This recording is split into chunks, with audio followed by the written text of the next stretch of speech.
Souffrez-vous de la peur du rejet? Voyez quel amour le Père nous a témoigné pour que nous soyons appelés enfants de Dieu.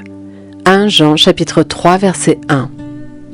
Ne vous êtes-vous jamais demandé si vous méritiez vraiment d'être aimé? Pour beaucoup d'entre nous, une telle question est la preuve que nous nous considérons comme sans grande valeur.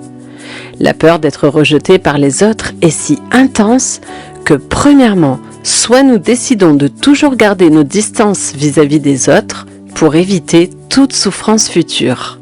Le problème, c'est qu'en nous refermant sur nous-mêmes, nous perdons toute chance de tisser de vraies relations humaines. Deuxièmement, soit nous nous inventons une carapace de dur à cuire, donnant à tous l'impression que nous n'avons besoin de personne pour nous débrouiller. Mais personne ne se rendra compte de rien le jour où nous souffrirons vraiment. Troisièmement, soit nous rejetons ouvertement tous ceux qui cherchent à s'approcher de nous. Nous enfilons nos gants de boxe et lançons des uppercuts à la figure du premier qui s'aventure près de nous.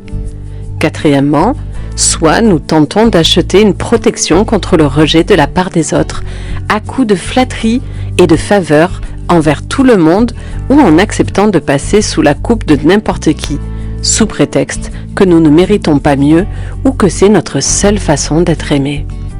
Cinquièmement, soit, enfin, nous nous réfugions dans le perfectionnisme pour mériter le soutien divin.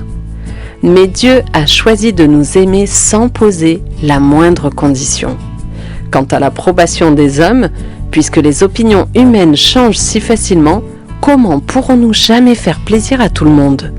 Réfléchissez à ces paroles. Voyez quel amour le Père nous a témoigné pour que nous soyons appelés enfants de Dieu. Et nous le sommes. Et ce n'est pas fini. Lorsque Christ apparaîtra, nous serons semblables à lui. 1 Jean 3, versets 1 et 2. Si l'opinion que vous avez de vous-même n'est pas basée sur l'opinion de Dieu, vous demeurerez vulnérable à la critique et l'amertume. Pire, vous ne découvrirez jamais la personne unique et irremplaçable que Dieu aurait voulu que vous deveniez.